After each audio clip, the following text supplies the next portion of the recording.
Hello students, welcome to my channel. हम कर रहे हैं क्लास 8 के चैप्टर 2 जो है चैप्टर 2 हमारा linear equation in one variable, उसकी एक्सरसाइज 2.2 करेंगे एनसीईआरटी टेक्स्ट बुक की।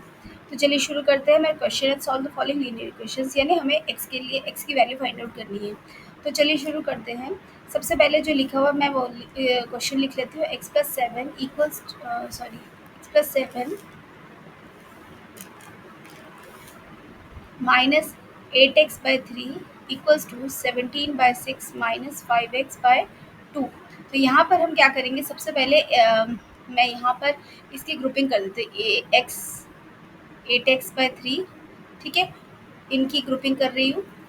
यहाँ पर ये +7 है।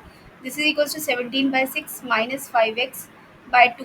तो हम क्या करते हैं, 7 को ट्रांसपोज कर देते इधर, और ये x वाली टर्म को इधर ट्रांसपोज कर देते हैं। ठीक है, तो ये हो जाएगा x minus 8x/3 plus 5x/2। तो ये माइनस साइन था, यहाँ पर जाकर ये +2 हो जाएगा, प्लस हो जाएगा। और ये 17/6 है और यहाँ ये प्लस है, तो ये आकर यहाँ माइनस हो जाएगा। अब हम देखते हैं लेफ्ट हैंड साइड। ये आपकी मर्जी है, आप लेफ्ट हैंड साइड और राइट हैंड साइड को सेपरेटली सॉल्व करोगे या एक साथ ही सॉल्व करना है, इट्स अप टू यू। मैं एक साथ ही कर रही हूँ। ठीक है, तो यहाँ पर क्या करना है, सबसे पहले लेफ्ट हैंड साइड में जो है, लेफ्ट हैंड साइड के लेफ्ट हैंड साइड की जो एलसीएम है ना, हमें वो फाइंड आउट करना है। तो हमारा एलसीएम क्या है, 1, 3 एंड 2।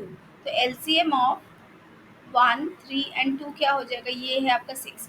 तो इसका आ जाएगा हमारा 6 हो गया। हमने यहाँ x कॉमन ले लिया, तो ऊपर क्या रह गया, this is 1 into 6 minus 8 into, यहाँ पर कितना आएगा 3, यहाँ 2 आ जाएगा, प्लस 5 इंटू, यहाँ पर कितना आएगा 3 आएगा। दिस इज इक्वल टू, यहाँ पर आपका एलसीएम 6 आ गया। दिस इज 17 माइनस ये 1 है, तो यानी कि 7 इंटू 6। तो अब देखो, अब इसको सॉल्व करते हैं। This is 6 minus 16 plus 10, sorry not 10, this is 15 divided by 6, और ये x इधर रहा, एंड यहाँ पर आ जाएगा 17 माइनस 7 से 42, तो 6 आ गया। This will be equal to 25 minus 25/6। ठीक है, तो अब हमारे पास रह गया यहाँ लेफ्ट हैंड साइड में क्या रह गया है, this is 16 minus 6 is -10, -10 plus 15 is 5, तो 5/6 इक्वल्स टू -25/6। अब हम क्या करेंगे, एक्स को फाइंड आउट करने के लिए जो इसके साथ मल्टीप्लाई हो रहा है वो यहाँ जाकर डिवाइड हो जाएगा, यानी -25/6 divided by 5/6, then it will be equal to -25/6 multiply 6/5.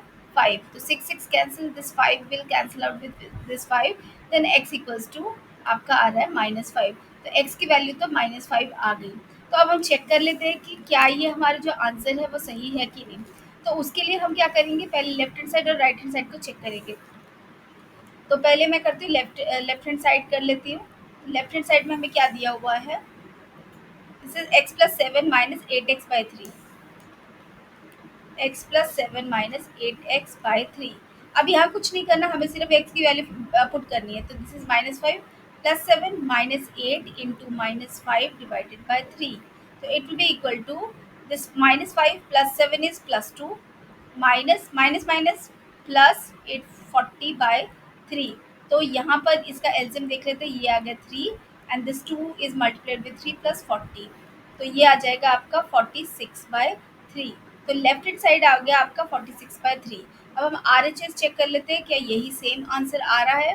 तो देखते हैं, this is 17/6 minus 5x/2, 17/6 minus 5x/2। बस कुछ नहीं करना है, यहाँ पर x की वैल्यू पुट करनी है, 5 into -5 divided by 2, then it will be equal to 17/6 minus plus 25/2। यहाँ माइनस माइनस प्लस हो गया। अब इन दोनों का एलसीएम क्या है, 6 एंड 2 का एलसीएम हो जाएगा 6, क्योंकि 6 जो है 2 का मल्टीपल है। तो ये जगह 7 प्लस 25 इंटू 2,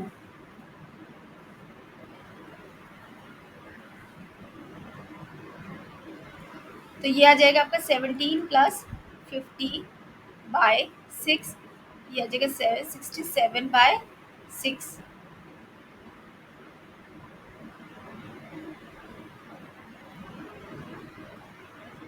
और सॉरी यहाँ पर ये तो 3 से मल्टीप्लाई होगा ना, तो ये 3 से मल्टीप्लाई होगा तो इट विल बी 75। तो ये आ जाएगा आपका 75। तो 75 अगर आ गया तो ये आ जाएगा आपका, it will be equal to 7 और 5 12, 7 और 8 92। इसको हम डिवाइड कर लेते हैं 2 से, तो ये आ जाएगा आपका 4 646/3। तो देखो ये भी आपका सेम आ रहा है। तो यानी कि आपका LHS जो है is equal to RHS, that means your answer is correct, which is x equals to -5. So this is your answer for this question. तो हमारे नेक्स्ट क्वेश्चन है क्वेश्चन नंबर 4। तो अब इस क्वेश्चन को किस तरह से करेंगे, देखो इसमें एक डिफरेंस है कि आपका जो एक्स की टर्म्स है वो कोई अलग अलग नहीं है। यहाँ पर x-5/3 है, दिस इज x-3/5। तो इसका एक सिंपल सा मेथड से हम करेंगे, वो क्या करेंगे, हम पहले मैं इसको लिख लेते हैं x-5/3 and this is equal to x-3/5। अब हम क्या करेंगे, इसको क्रॉस मल्टीप्लाई करते हैं, जो डिनोमिनेटर्स है उनको क्रॉस मल्टीप्लाई करते हैं। तो क्रॉस मल्टीप्लाई करेंगे तो क्या आएगा, 5 × x-5 इक्वल्स टू 3 × x-3। ठीक है, तो यहाँ से इसको सॉल्व करते, this is 5x-25 equals to 3x-9। अब हम क्या करेंगे, x की टर्म्स को ट्रांसपोज कर देते हैं और कांस्टेंट टर्म को इधर ट्रांसपोज कर देते हैं। तो ये आ जाएगा आपका 5x, और ये 3x है प्लस 3x, यहाँ आकर ये -3x हो जाएगा, और यहाँ पर ये -9 है, और ये -25 है, यहाँ आकर ये +25 हो जाएगा। तो यहाँ से हम इसको सॉल्व करते हैं, this is 2x and it will be equal to, ये हो जाएगा आपका 16। तो यहाँ से x आ गया आपका 8। तो ये x की वैल्यू तो आपकी 8 आ गई, लेकिन अभी हमें चेक करना है कि क्या ये हमारा आंसर जो है सही है कि नहीं। तो उसके लिए क्या करना है, हमें चेक करना पड़ेगा। तो लेफ्ट हैंड साइड देख लेते हैं, लेफ्ट हैंड साइड और राइट हैंड साइड की वैल्यू सेम होनी चाहिए। तो ये है लेफ्ट हैंड साइड आपका x-5/3। कुछ नहीं करना है, हमको सिर्फ x की वैल्यू पुट करनी है। तो it will be 8-5/3 which is equal to 3/3 और इट इज इक्वल टू 1। अब हम राइट हैंड साइड चेक कर लेते हैं, क्या राइट हैंड साइड में भी यही आ रहा है। हमारा क्वेश्चन है x-3/5। तो x-3/5, x is 8-3 divided by 5, तो ये आ जाएगा आपका 5/5। तो यहाँ आगे इक्वल टू 1, यानी कि आपका LHS जो है RHS के इक्वल है, and that means your answer is correct, यानी x जो है आपका 8 ही है। This is correct answer. तो ये था हमारा क्वेश्चन नंबर 3 और 4। मिलते हैं अगले वीडियो में बाकी क्वेश्चंस के साथ।